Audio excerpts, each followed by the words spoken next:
All right, Karen, the ever popular buyers changed their mind. Ooh, yes. Yeah. That happens quite a lot. Yes, especially in this market, I feel like, because buyers have to make a decision so fast. So let's break down some of the reasons that buyers are changing their mind.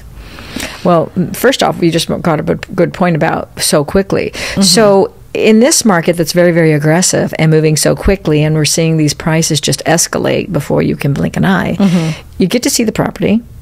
You have minutes kind of to really look through it, especially on an open house or something like that. Right. And then you're asked to, like, are we going to move forward? Is this the house of our dreams? Is this the one? And I have to agree, that's a little quick.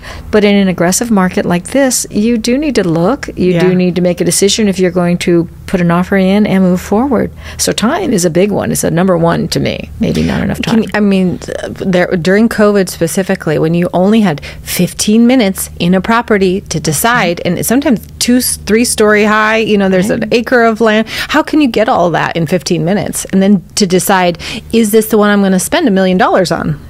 It's just so quick, and sometimes you think it will work, and then you come back into it and you think, oh, what was I thinking? This doesn't work for us at all. And that's the second, you make a valid point, because the second time you see it, usually now you've got an accepted offer. Right. And now we're seeing the house for the second time going, I didn't know it had that. Oh my goodness, that is lime green. Yeah. You're right. The second time, so they take it all in at a little different stride.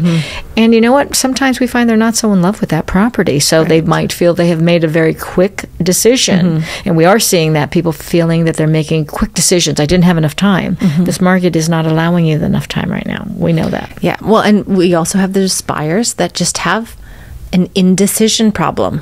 They just can't make a decision. So you get them as far as, okay, let's write the offer, and then it's, I don't know if I want to move forward. I don't know if this is the house. I don't know. Everything from there on is I don't know. Every emotional issue they've ever had is going to well up at that moment, and then we have to put our psychiatrist hats on and go, calm down. Let's just look at this. We're just purchasing the house. Let's look at the house and take it down and look at what issues you really have with that. But it's an emotional time. And so much other stuff comes up. You're right. Yeah. I mean, if you want to see couples fight, just put them under the stress of buying a home. Sometimes you wish you weren't there, but that's very true. It's so emotional, and it just brings up everything. And you know what? To get on the same page, to have just a little while to make a decision, and you both need to be on that same page, that's a stretch. That's tough. And people are feeling pressured. I don't have enough time. Right. I'm rethinking this. We hear a lot of that. Well, and I see a lot of people, they get the accepted offer, and then they want to see a showing before they put their money into escrow, before they put that earnest money in. They want to make sure that this is really the one.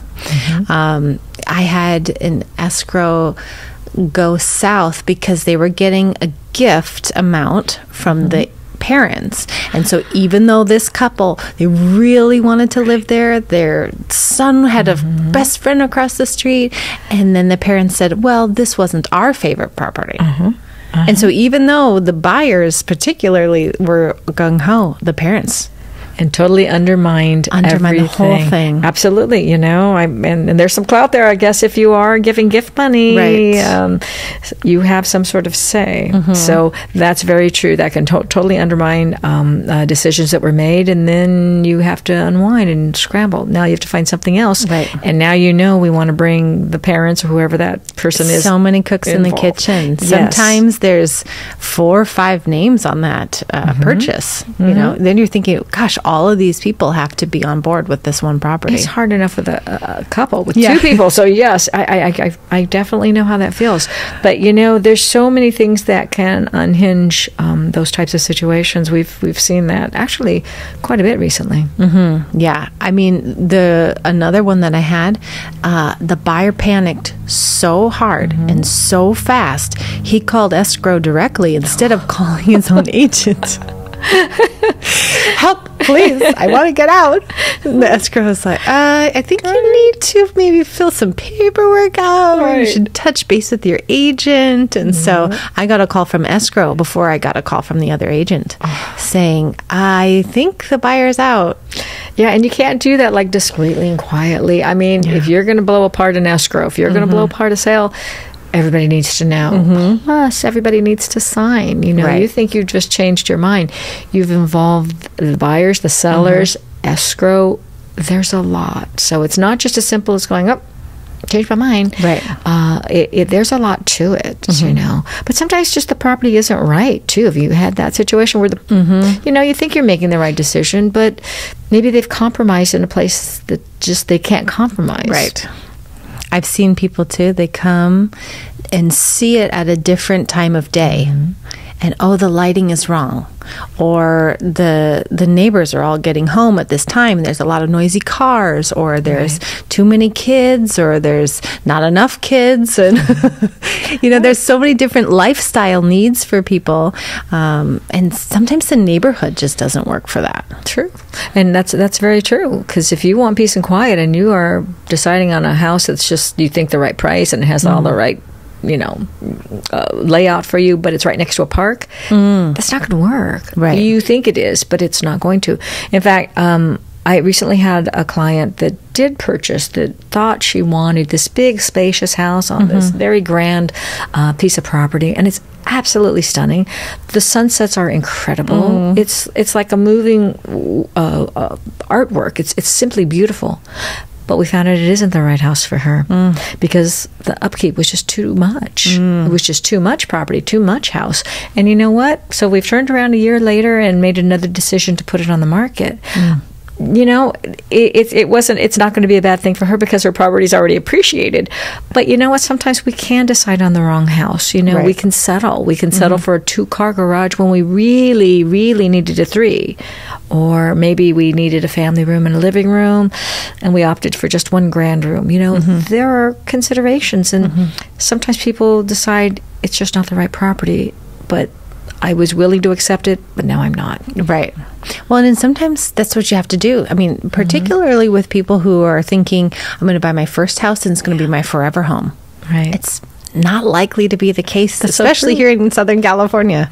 You need to get in and start building equity and then move forward into a house that could maybe facilitate your needs. You know, maybe if you're just a young couple, and you just want that starter home, maybe it's not going to look the same as once you start having kids, or once you start getting, or you've built equity in your house and now you need something smaller. You don't want that 2-story. You want to move. And sometimes you just have to make a decision.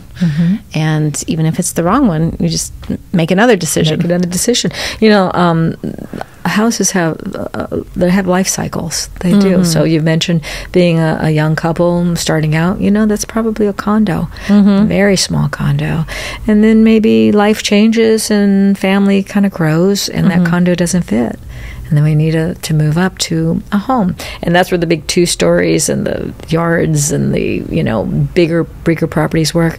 But then there's another stage of life, too, when those kids are gone and it's, you know, they're empty nesters. And they want to like move back down. So a house has definitely a life cycle. It's so interesting to see. There's just not that one forever house for everybody. No, I don't think so. And people, you know, when they have a child at home, they're growing up in it, but they think about that. That's only maybe 10, 15, 20 years tops. It's not that long. You think it's going to be. Right. But it really isn't.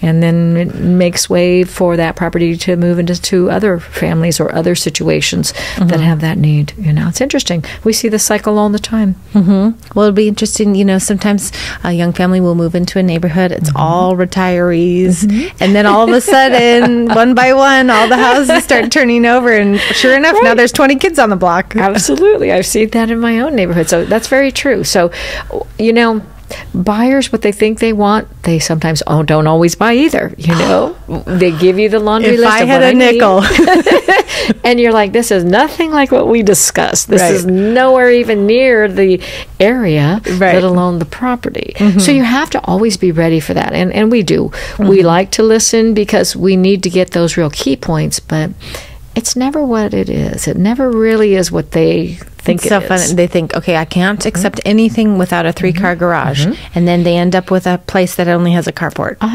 And a pool. Right. You're like, a pool wasn't even on the list. Right, exactly. But I think, too, I mean, with inventory at all-time lows, people have to be flexible. You have to be flexible in this market, Yeah. but markets will change. But right now, if you're a buyer in this market, you're right. We can look at the inventory that's available and make the best decision as to what's going to fit my lifestyle, what fits my desire, my need right now. And really, sometimes that compromise really has to happen, and it's a little painful.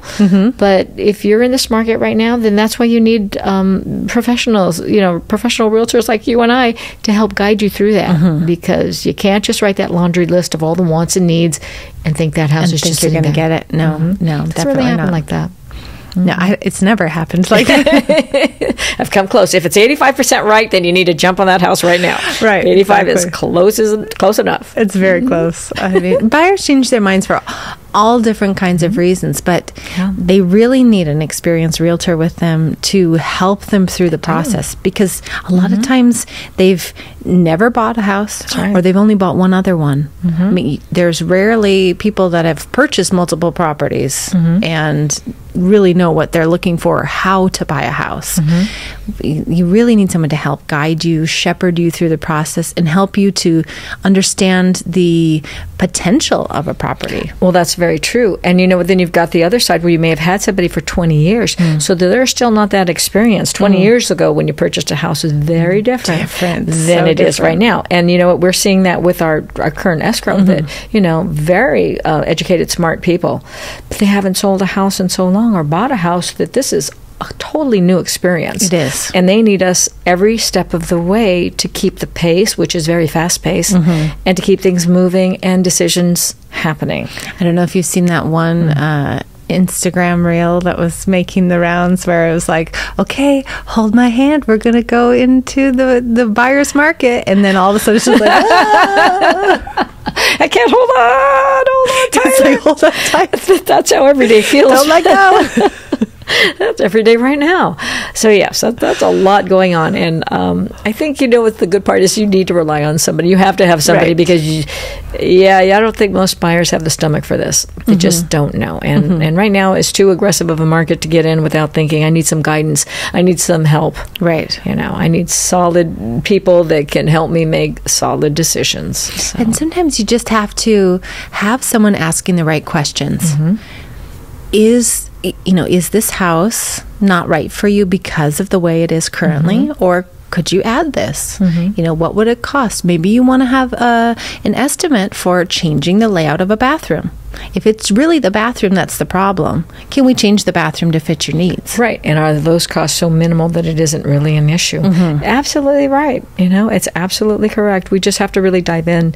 And I think that's what we're good at doing. But sometimes buyers just don't really realize what they want and what they need to know. So we do. We have to be part detective. Right. We have to kind of figure it out and go, well, we need to know these things because they're very important to you. You just don't realize it right now.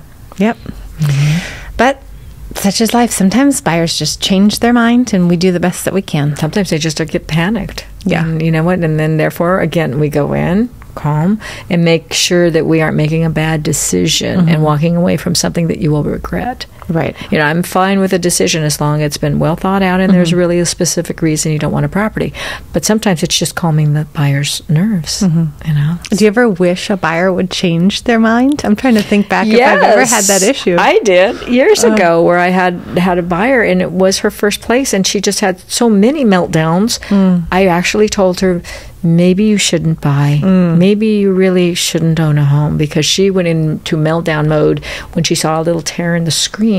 And I went, if this is the way you handle a small, insignificant problem, what's it like when we really have a big problem and we need to have decisions? Problem. It's and now your it's ownership. Yeah. Your ownership. You're paying to fix and repair.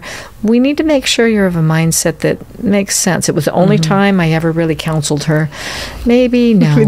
But you know what? She went ahead and she bought. And I guess she bucked up and got a good backbone because she handled ownership. And it probably was the best thing she ever did, because prices then were hundreds of $1,000s less for a condo. So she's made her money at least 3 times over. Good decision. But sometimes maybe you aren't the right person to be a homeowner. And we need to discover that isn't the one for you. And sometimes we just need to hear that and know that and walk through the process, because we need to validate that and have them make sure they completely understand they've looked at every possible aspect of home ownership so that they can feel comfortable, or as comfortable as they possibly can. Right. And then we know we've done a really good job to make sure there's no surprises.